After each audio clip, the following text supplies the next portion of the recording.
Bonjour à tous. Le sujet du jour, le coût de l'assurance du prêt immobilier. Pour répondre à mes questions, je reçois Vincent Quignou, responsable développement et partenariat chez Hello Prêt.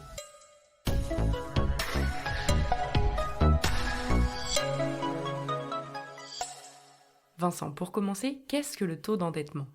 Avant tout achat immobilier, il est indispensable de définir sa capacité d'emprunt, déterminant pour les banques parce que la capacité d'emprunt est évaluée sur la base d'un seuil d'un taux d'endettement maximum de 33%. Alors je vous explique. Le taux d'endettement correspond à la fraction des revenus nets mensuels que l'emprunteur peut consacrer au remboursement d'un crédit. Ce qui est bon à savoir sur cette démarche de calcul, c'est que seuls les revenus réguliers sont pris en compte. Ainsi, primes et autres gratifications à caractère variable sont exclues. C'est un chiffre déterminant pour les banques car il leur permet de vérifier si l'emprunteur peut faire face au remboursement de son crédit.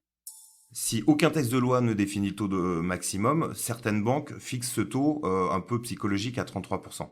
Les dites banques estiment en effet qu'au-delà de 33%, un emprunteur pourra rencontrer des difficultés pour rembourser son crédit. Autrement dit, un taux d'endettement de 33 signifie que le tiers des revenus de l'emprunteur est attribué aux échéances du crédit. Il y a d'autres critères importants aussi qui sont très regardés. C'est l'âge, l'épargne ou la capacité à épargner. Alors après, sur le taux d'endettement, je précise quand même que le contexte en ce moment, c'est que le Haut Conseil de stabilité financière l'a précisé et c'est noir sur blanc, on ne doit pas le dépasser, ce plafond de 33%. Parfait, et quelle différence entre le taux d'effort et le taux d'endettement? Alors, on vient de voir le taux d'endettement. Le taux d'effort, c'est le rapport entre la somme des dépenses liées à l'habitation principale et les revenus des ménages. Les dépenses comprennent pour les propriétaires les remboursements d'emprunts, pour l'achat du logement, la taxe foncière, les charges de copropriété. Elles excluent le coût du capital immobilisé et diffèrent donc le coût d'usage du logement. Pour les locataires, elles comprennent les loyers et les charges locatives. Pour les ménages, elles incluent la taxe d'habitation, les dépenses en eau et en énergie associées au logement. Le revenu inclut les revenus d'activité professionnelle salariée ou non salariés, les revenus de remplacement, indemnités de maladie, chômage, les retraites, les pré-retraites, les prestations sociales et familiales et les revenus du patrimoine. Il est mesuré avec les paiements des impôts et n'inclut pas les aides au logement.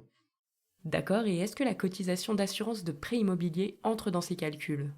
Jusqu'à maintenant, pour savoir si la cotisation des assurances de prêt faisait partie des charges incluses dans le calcul du taux d'endettement ou du taux d'effort, les emprunteurs étaient un peu dans le flou. Pourtant, cette cotisation est payée tous les mois par l'emprunteur, au même titre que le crédit. Afin de clarifier la situation, le Haut Conseil de stabilité financière a précisé des nouvelles règles d'emprunt annoncées en décembre dernier. Aujourd'hui, il est stipulé que les banques doivent inclure les cotisations d'assurance de prêt dans l'ensemble des prêts en cours aux charges annuelles d'emprunt pour calculer l'endettement des futurs acquéreurs. L'objectif, c'est de protéger les emprunteurs et éviter la multiplication des dossiers de surendettement. Si ces mensualités d'assurance de prêt pèsent peu chez les jeunes, elles peuvent avoir davantage de poids avec l'âge ou si l'emprunteur pratique un métier ou des activités à risque. Justement, est-ce qu'il est possible d'emprunter si on est malade ou en rémission? Alors c'est une excellente question. Lorsqu'on va emprunter pour acheter un bien, les établissements bancaires exigent généralement que l'on souscrive à une assurance emprunteur pour garantir son prêt. Ça c'est la base. Ça inclut les garanties d'essai, invalidité ou incapacité. Alors si on est malade ou qu'on a été malade il y a quelques années, décrocher un prêt peut rapidement devenir un parcours du combattant, ce qui aboutit à un refus de prêt ou à des surprimes très élevées. Donc il faut donc l'anticiper au moment de souscrire son dossier. Plus concrètement, si l'emprunteur coche certaines cases du questionnaire de santé remis par sa banque, son dossier est transmis à un service médical spécialisé, ce qui peut entraîner une surprime ou certaines exclusions. Alors, la bonne nouvelle, c'est que depuis 2007, la convention AREAS a été créée, ce qui veut dire s'assurer et emprunter avec un risque aggravé de santé, donc qui a pour objet de faciliter l'accès à l'assurance et à l'emprunt des personnes ayant ou ayant eu un problème grave de santé. Concrètement, les dossiers de ceux qui se heurtent à un refus d'assurance, dans les conditions standards ou individualisées, sont transmis à des experts médicaux, assureurs et réassureurs. Ces derniers peuvent leur proposer une couverture moyennant une prime majorée et ou certaines exclusions, malheureusement. Ce système concerne les prêts immobiliers pour la résidence principale dont le montant doit être inférieur à 320 000 euros, hors prêt relais, et dont le remboursement a lieu avant l'âge de 70 ans. Alors, comment s'y prendre en cas de refus ou de surprime? Pour trouver le contrat adapté, l'aide d'un courtier, par exemple chez HelloPrêt, est très utile. Il pourra vous éclaircir sur la notion de droit à l'oubli afin de trouver la solution idéale. Super, et est-ce que ces variations du coût des cotisations d'assurance sont-elles un problème? L'incidence des cotisations d'assurance de prêt n'est pas anodine, puisque certaines cotisations peuvent représenter jusqu'à 30% ou plus du coût total du crédit immobilier. Ainsi, à garantie équivalente, le coût de l'assurance peut varier de plusieurs milliers d'euros selon les assureurs.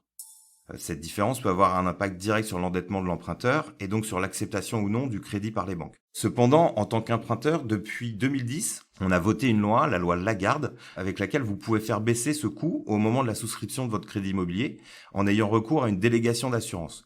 En effet, si vous avez tout à fait le droit de préférer une assurance individuelle au contrat groupe proposé par votre établissement prêteur, sous réserve d'équivalence de garantie bien sûr, cette assurance individuelle de prêt a souvent l'avantage d'offrir des garanties plus adaptées à vos besoins à un tarif compétitif.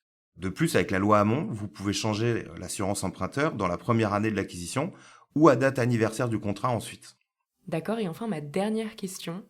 D'après vous, 2021, une année favorable ou défavorable au prêt immobilier? Sur cette question, en plus d'avoir relevé le seuil maximum d'endettement, le Haut Conseil de stabilité financière a rallongé la durée maximum de crédit jusqu'à 27 ans, dont 2 ans maximum de différé d'amortissement, contre 25 en 2020. Ceci participe à assouplir des conditions d'accès au crédit immobilier.